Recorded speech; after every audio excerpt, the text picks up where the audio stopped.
Hello guys, good morning. तो आज हम लोग बात करने वाले हैं प्रमोशंस के बारे में और कैरियर ग्रोथ, कि हमारा जो कैरियर ग्रोथ है वो बार्क में कितना है। किसके लिए? डिप्लोमा लेवल एंट्री के लिए।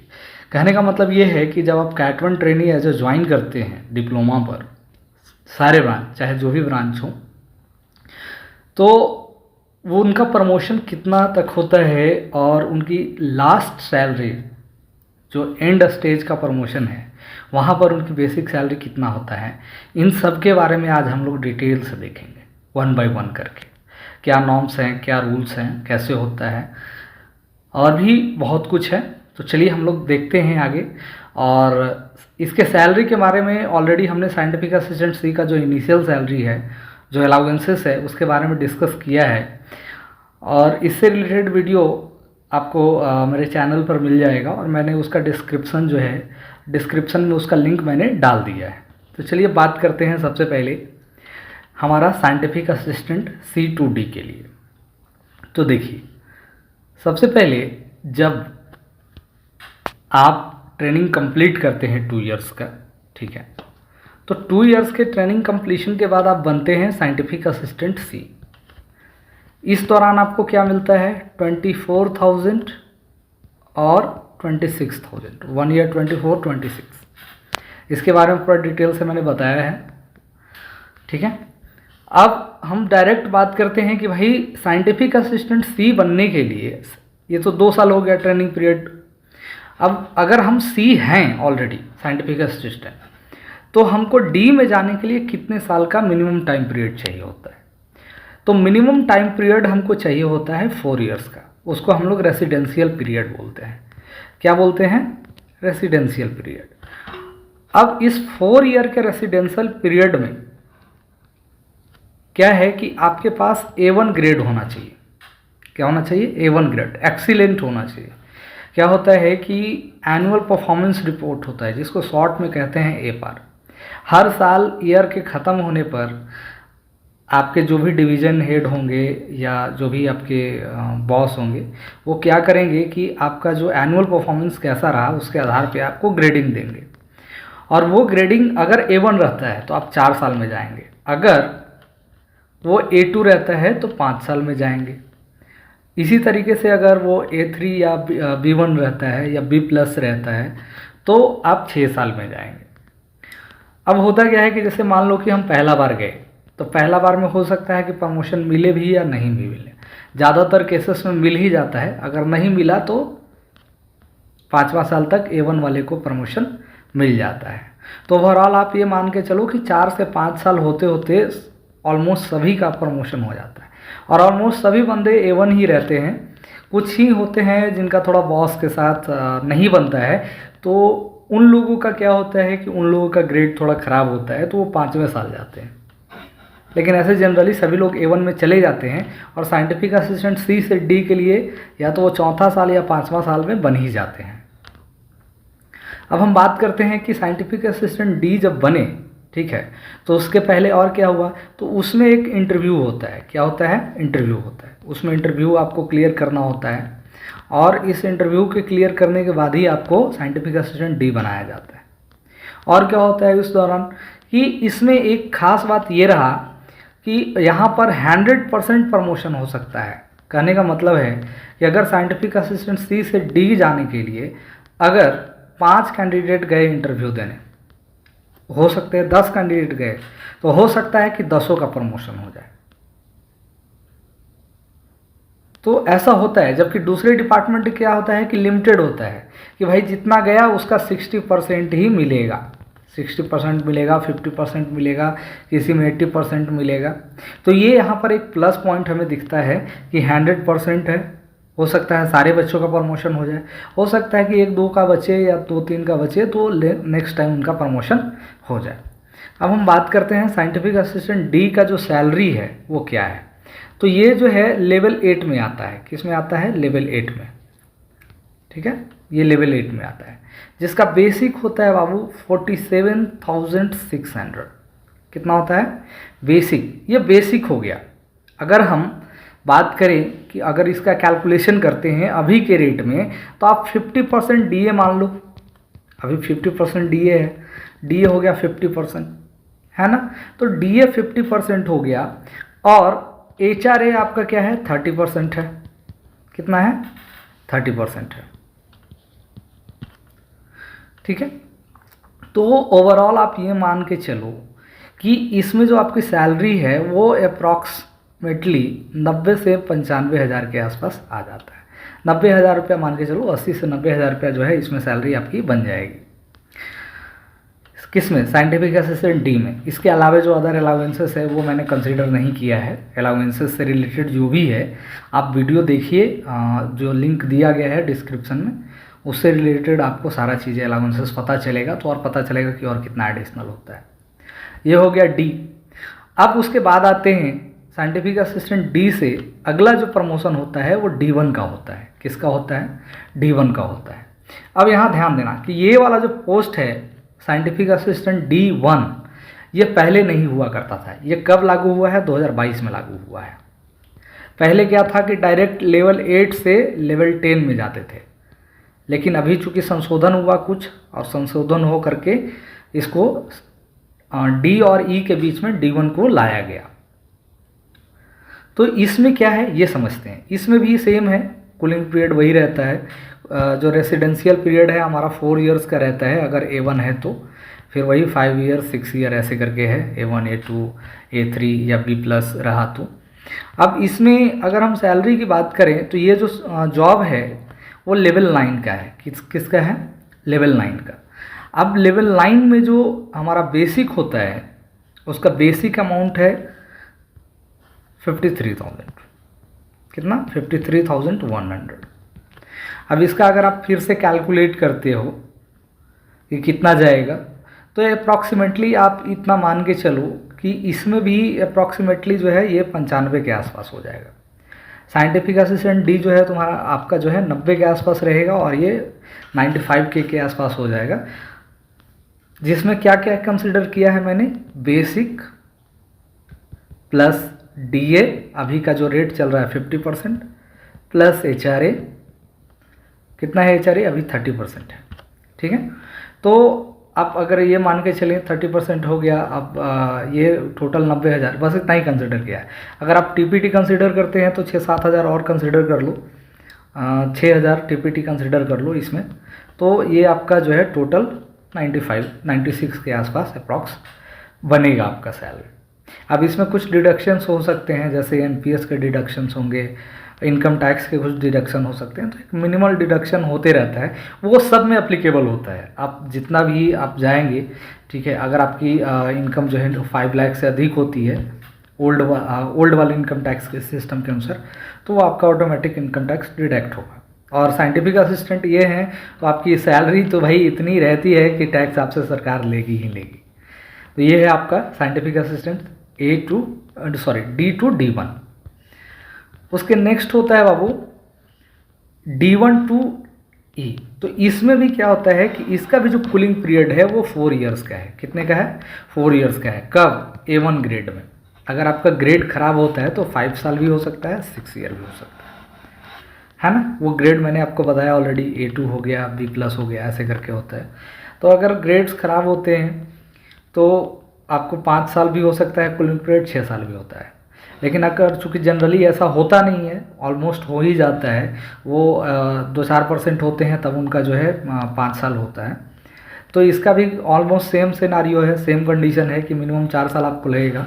6 साल आप कंसिडर करके चलो कि 4 से 6 साल के बीच में जो है लगभग सारे लोगों को प्रमोशन मिल जाता है। साइंटिफिक असिस्टेंट सी से साइंटिफिक असिस्टेंट ई तक जाने में आपको कोई दिक्कत नहीं होगा, आप आसानी से जाएंगे। एकदम जो कहते हैं ना कि एकदम फ्लॉलेस स्मूथ रूप से जा रहा है, तो बस स्मूथ रूप से आपकी प्रमोशन होगी। कभी थोड़ा बहुत अगर बकझक होती है तो हो सकता है कि तब वो प्रॉब्लम होगा। अगर आपके बॉस से थोड़ा मनमुटाव है तो हो सकता है। अगर सब ठीक ठाक रहा तो आसानी से आप ई तक जा सकते हैं। अगर ऐसे ही ठीक रहा तो आप H भी बन सकते हैं साइंटिफिक असिस्टेंट। अब इसमें हम लोग देखते हैं कि भाई ये जो है साइंटिफिक असिस्टेंट ई जो है, इसका लेवल जो है वो है 10। कितना है, 10। अब देखो ये लेवल 10 है, तो इसमें आपको मालूम है कि लेवल 10 का जो सैलरी होता है वो करीब करीब 56,100 होता है। ये बेसिक क्या होता है, बेसिक। अगर इसका डीए और ये एचआरए और टीपीटी वगैरह जोड़े तो करीब करीब आपका आ जाएगा 1,05,000 के अप्रॉक्स आ जाएगा। ठीक है, ये वाला जो अमाउंट है ये आपको आ जाएगा। इतना अमाउंट जो है आपका साइंटिफिक असिस्टेंट ई में आता है। अब इसमें फिर से वही डिडक्शन कंसिडर कर लीजिए, एनपीएस का हो गया। एनपीएस का तो वही डिडक्शन होता है और एक इनकम टैक्स वाला डिडक्शन रहेगा। तो वो तो आप डिपेंड करता है कि आपकी सैलरी कितनी बन रही है उस पर है। यहाँ तक कोई दिक्कत नहीं होगा, एकदम फ्लॉलेस चलेगा, सब कुछ ठीक है। उसके बाद देखते हैं नेक्स्ट जो है हमारा साइंटिफिक असिस्टेंट एफ। अब यहाँ से थोड़ा सा चेंजेस होने लगता है। क्या चेंजेस होने लगता है समझिएगा। अगर आपको ई टू एफ जाना है तो ई टू एफ के लिए जो है मिनिमम कूलिंग पीरियड है वो 5 ईयर्स का है। कितने का है, 5 ईयर्स का है। और ये कब, जब आपका ग्रेड A1 है। अगर A2 है तो क्या होगा, तब आपको 6 ईयर लगेंगे या 7 ईयर्स लगेंगे।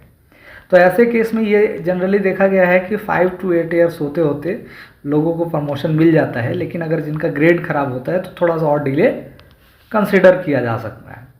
अब इसमें क्या है, इसमें थोड़ा सा सैलरी और ज़्यादा बढ़ जाता है। ये हो जाता है हमारा लेवल 11। कितना, लेवल 11। अभी लेवल 11 क्या है, लेवल 11 में कितना बनेगा, तो ये जो होता है बाबू वो होता है अप्रॉक्सीमेटली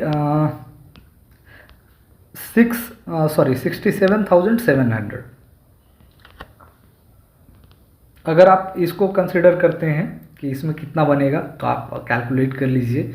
अप्रॉक्सीमेटली आप मान के चलिए कि इसमें जो है सब मिला के डीए एचआरए वगैरह आपको करीब करीब कम से कम बनेगा। ठीक है, तो 1,30,000 के आसपास बनता है। कितना बनेगा, 1,30,000 कम से कम जो है आपका इतना जो है सैलरी बनेगा। अब इसमें जो भी डिडक्शंस हैं वो आप इसमें से भी घटा लीजिए। तो ये हो गया आपका साइंटिफिक असिस्टेंट एफ का। अब उसके बाद आते हैं हम लोग साइंटिफिक असिस्टेंट F2G। तो F2G के लिए जो है, F2G के लिए हमारा जो है वो 6 ईयर कूलिंग पीरियड होता है। कितना होता है, 6 ईयर होता है।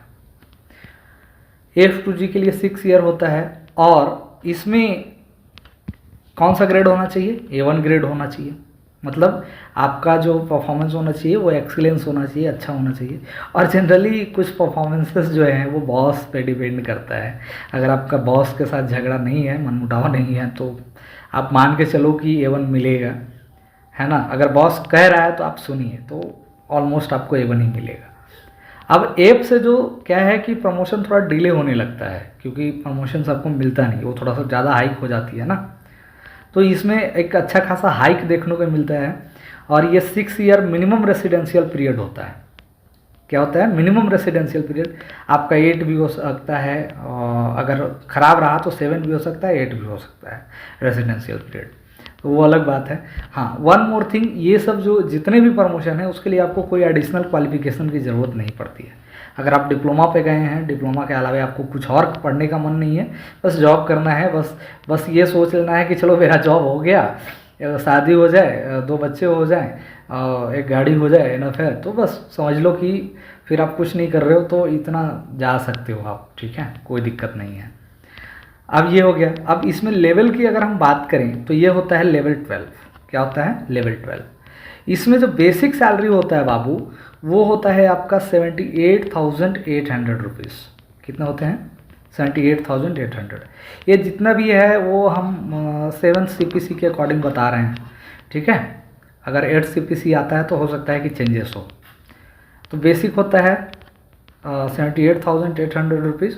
और इसका DA आप जोड़ लीजिए, DA कितना हो जाएगा, फिर HRA DA जो है आपका 50% है अभी के हिसाब से। और HRA जो है वो आपका HRA अभी आपका जो है अमाउंट आपका 30% है ना। जेड क्लास सिटी में, हम मुंबई जेड क्लास सिटी में आता है, इसलिए मैं 30% डायरेक्ट कंसिडर कर रहा हूँ। अदर सिटी में कम है, 20% भी है किसी सिटी में। सो ये डिपेंड करता है कि वो सिटी किस टाइप का है। XYZ कैटेगरी होता है, उसमें जेड कैटेगरी में आता है आपका मुंबई, उसमें 30% है। अब आप लोग इतना तो समझदार हैं कि कैलकुलेट कर सकते हैं, तो कैलकुलेट कीजिए और कमेंट बॉक्स में ड्रॉप कीजिए कि साइंटिफिक असिस्टेंट जी का जो सैलरी होगा बेसिक, डीए और एचआरए जोड़ करके प्लस टीपीटी अप्रॉक्सीमेटली आप मान के चलिए कि 15 से 20 हज़ार रुपये के आसपास अप्रॉक्स आएगा, है ना। 15 से 20 हज़ार रुपये मिनिमम आएगा आपका टीपीटी।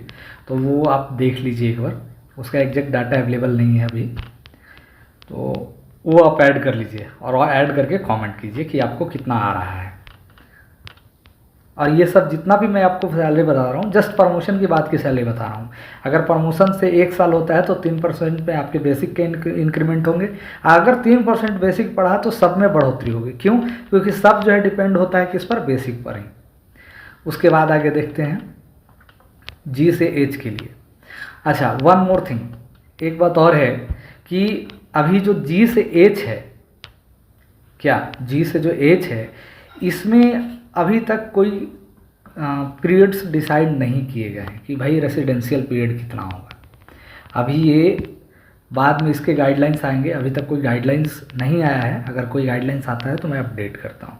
तो आप मान के चलिए कि इसका भी जो कूलिंग पीरियड होगा वो 7 ईयर्स तो मिनिमम रहेगा ही रहेगा, 7 ईयर्स 8 ईयर्स रहेगा। और उसके बाद ये हो गया साइंटिफिक असिस्टेंट एज।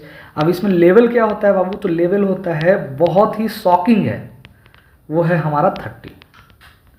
और 13 आपको पता है भारत सरकार में जो कैबिनेट सेक्रेटरी वगैरह होते हैं उनके लेवल में मिलता है। ये बहुत अच्छी सैलरी मानी जाती है और बहुत ही हायर पोस्ट के अधिकारी। अगर सिविल सर्विसेज में जाएंगे तो आप हायर पोस्ट पे जाएंगे, तब जाकर के आप लेवल 13 में पहुंचेंगे। एक अच्छा खासा पोस्ट होता है, एक जो सेक्रेटरी होते हैं किसी डिपार्टमेंट्स के, उनको मिलता है। अब इसमें ट्विस्ट क्या है, यहाँ देखो, इसका जो सैलरी हाइक है वो बहुत ज़्यादा हो जाता है। ये हो जाता है 1,23,100, मतलब 1,23,100 रुपीज़। अब सोचो कि जिसका बेसिक ही इतना है, तो DA plus HRA plus TPT जोड़ लो।